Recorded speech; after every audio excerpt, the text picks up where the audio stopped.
Hey, today in One Man Garage, well, the process begins. The Scout, a deal has been made. Yes. And it's an interesting deal. We'll get into that later. Here at One Man Garage, of course. So it turns out there's several axles here. They come with it. The guy wants the top and the pickup truck topper that's in it or something, and I get the rest.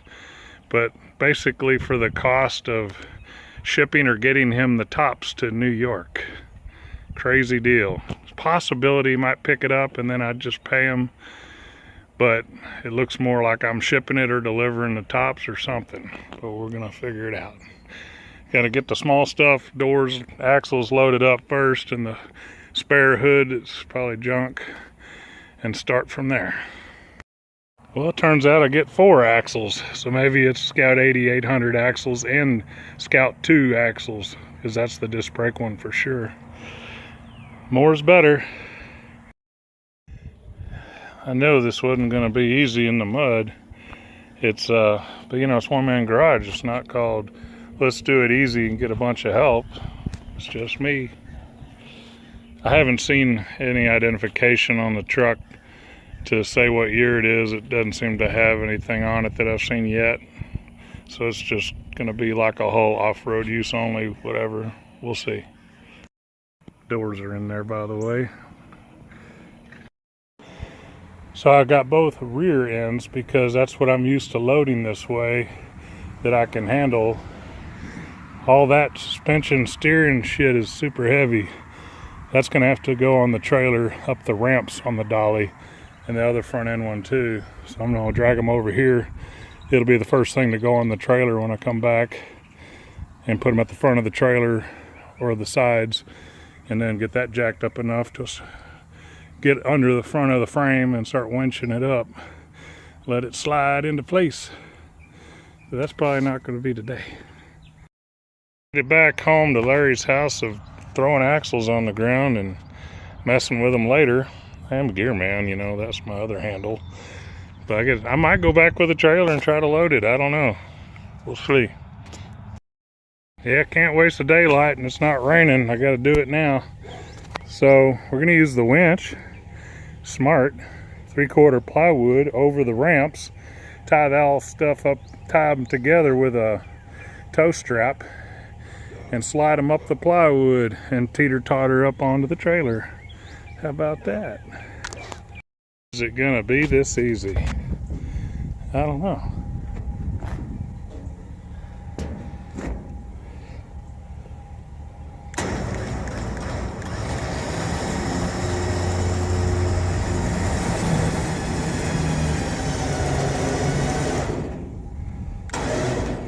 Guess I'll have to flop one end on to get that started. Or be smart and put a block of wood under it.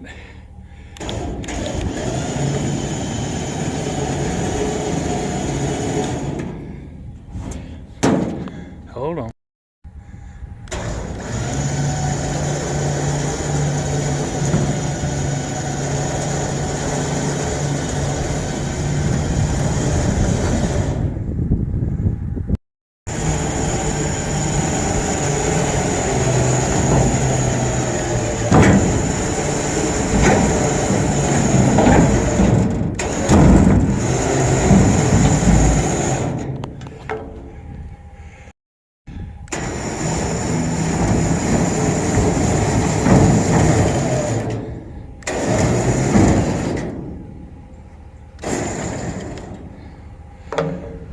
Ran out of.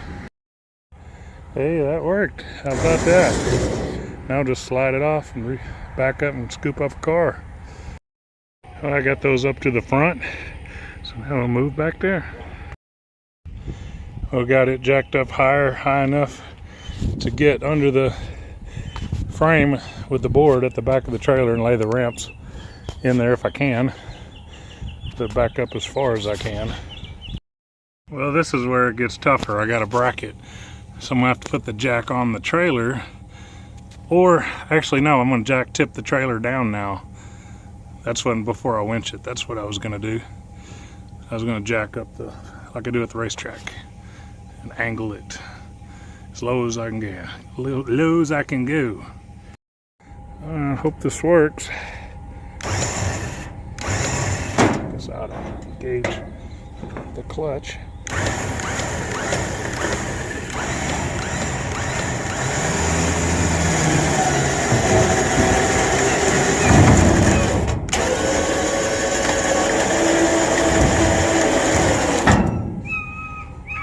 So far, so good.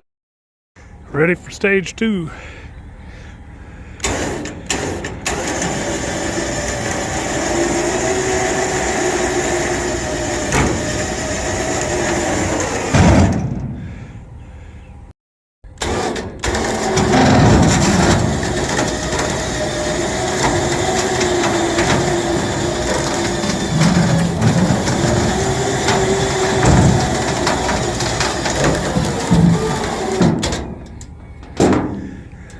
That ain't bad, almost there.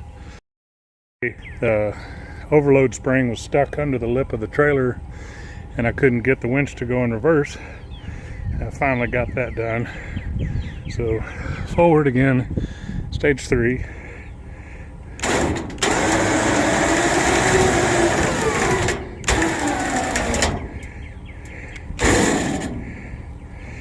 Stage 3 didn't go too far.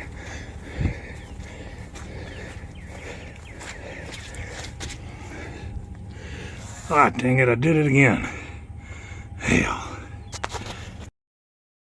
Unhooked it because I snagged it again. Take 4.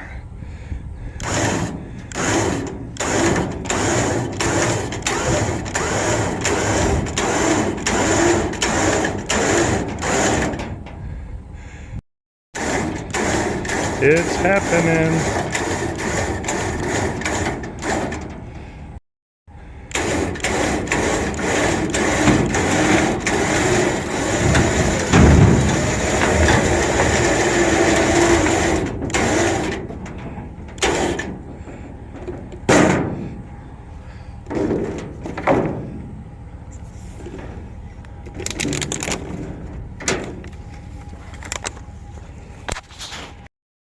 I think we're gonna call that good enough. Good enough for the cars we buy. Other than putting the ramps in, she's strapped down. Good enough for a 2.5 mile drive, and probably won't go over 20 or 30. Home sweet home, we did it. Thanks for hanging out with me doing stupid stuff and busting my ass to haul junk home. Big plans for this, but not in front of other stuff, so this will be see what happens over the next year kind of thing, but it's gonna be cool. And you know, so maybe this is the world's cheapest Scout, because I ain't paid nothing for it yet. We're just gonna work out the logistics of getting those tops to feller up in Brooklyn, you know, home of Steve Rogers. So yeah, thanks for watching One Man Garage. Stay tuned, subscribe, like, watch all my videos. I need like 300 watch hours, man. Y'all watch some long ones. Thanks. Well, it's the next day. Took some vacation time because I was wore plumb out from yesterday. Of course, this thing was stripped all down. We'll try to clean out the inside today. You know, like the VIN tag and stuff's off of it, but I found out where the frame VIN is and I cleaned it up and got it wrote down and did some interneting, and it turns out that this was a Postal Scout. It came up as a 67 Postal Scout, but I actually put together the VIN and did a VIN service, and it came up as a 68. So I guess it's sort of there was a huge bunch of 67s ordered from the post office, and this probably rolled over to be a 68 technically. And everything was clear on it, so it probably hasn't been active in the system in 30 years or more, so there's no, you know, theft data or any kind of negative stuff. So it's a blank canvas. I can get do a bonded title, and this was right-hand drive, believe it or not, because it was a Postal, and it showed rear-wheel drive, so this may have been a 2-wheel drive automatic right-hand drive Postal Scout, and I found on the internet another exact same medium blue 67 Postal Scout, so that's exactly what this is. So pretty neat. So, and then we're going to dig into the Dana 44s and get an idea of what we have. The parts out of it. Here's that extra tailgate, down to just ready to lift the top off. My buddy Paul's coming over and help me lift that off and get the other one out. Turns out I have the parts more or less. Well, that other partially disassembled rear end is also disc brake, but this one's complete. So far everything looks Dana 44. We'll get more into that later. And yeah, this 67, 68 model Postal, no side marker lights. They were all supposed to be 67s that were Postal, but yeah, it's cool. Found got the steering box for the right-hand drive, so hopefully we'll figure out something on that later. I just like to get it rolling this summer with 2 axles under it to start and mock up drivetrain. 400 Pontiac turbo 350 convertible, 2,000 something pounds. You get the idea. She's ready to go tailgating. Got this down a little bit lubed, added the brackets I found that came off the green one. So we're gonna probably wash all this rat poop out of here later today once the top's off. Pull those rest of those lenses out. Got some dentage here and here. Hopefully I can pop that out. It's the only Bondo I've seen so far. And the whole lower body, there's no rocker holes, fender holes. It honestly looks relatively rust free, dare I say. A little bit of crinklage, but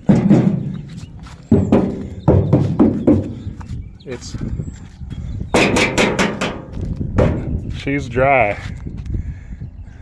How about that? The GMC is back. Original paint, by the way. Here's the engine compartment. Lots of room. Look good of the Pontiac in there in a turbo 350. Quadruple the power. It only came with 93, so 400 wouldn't be bad. Pretty good. Tops are off on the side. Look at that little convertible. How about it? Yeah. It's windy. Allergies are killing me. So since this side's like this, I was taking this out, and this busted up license plate stuff, because we got a little bit of dentage back here and here to work out later. I was jacked it up.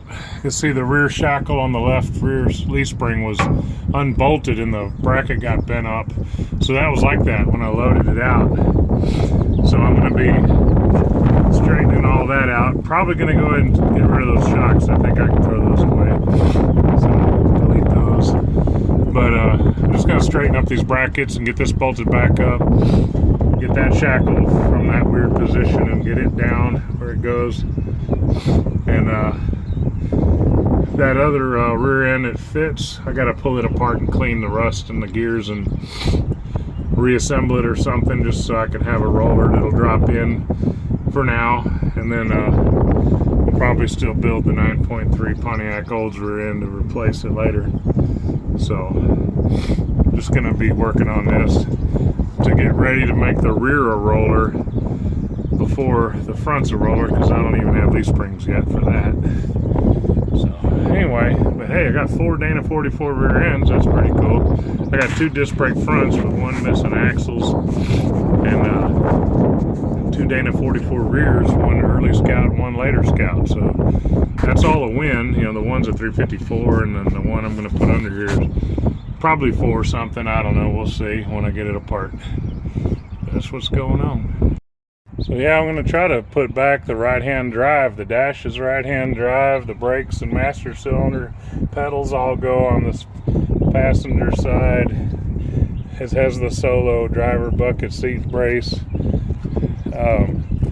The automatic transmission was on the dash. Here's the damn shifter. Automatic on the dashboard. Weird stuff. It'd be really cool to reuse that, just get a new faceplate, you know, because this 67 Postal Jeep identifies as male, you know what I mean? And then it used to deliver, you know, haul the mail, but next time it's gonna haul the mail. You know what I'm saying? Yeah, I think you do. So, well, you know, I'm gonna go ahead and impact some stuff so I can get the shackle straightened out.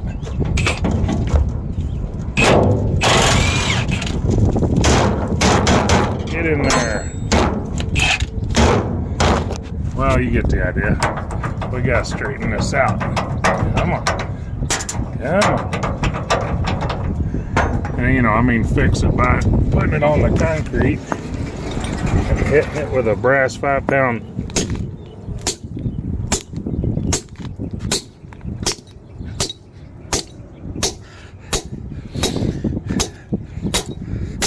make it new again. This is the budget of this truck, if you can see what I'm saying. Gotta go find a bolt now so I can reconnect that and make it as good as a used vehicle again. This one that's stuck up and weird, I'm gonna bust it loose and try to get it leveled out and reset. I got a Scarworley jackboard getting that one unloaded, so should work. See if we can bust this loose.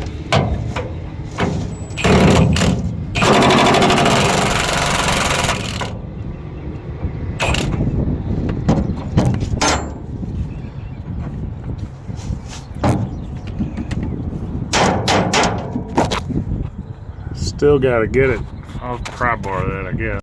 Again, this handy pry bar that was scrap I picked up out of the road that I ran over that flipped up under my truck and hit me. And I was like, what the hell was that? And I found what it was and I was like, oh look, scrap metal. So I threw it in the back of my truck. I ended up using that 3 times yesterday to help load this on my trailer when the springs got snagged, and I just used it to pop this down and flip back into place where it goes. Free tool, winning. Got some almost correct, but too long a bolt, just temporary. It's like a small block Chevy head bolt, but something I can just throw across for now, make this functional late.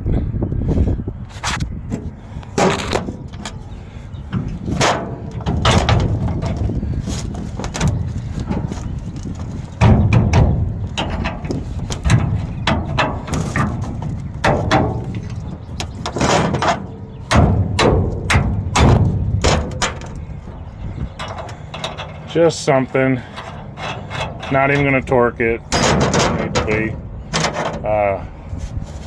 Just torque the top, so at least something's torqued.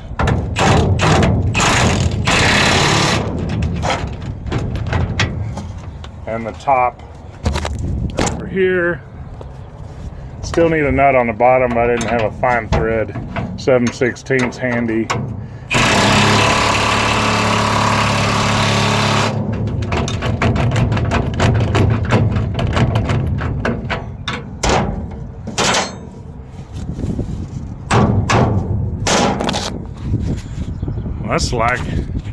It's like rebuilt the suspension, sorta. Well, sitting on the leaves correctly now, more or less. So we're gonna wrap that for today. Got to finish this Lone Star and take a shower and go out with the wife. Have a good Friday night. So that's it. Thanks for watching. The beginnings of the adventures of the International Scout. Future name, Indian Scout, but not motorcycle. We're talking poncho power, baby. Stay tuned.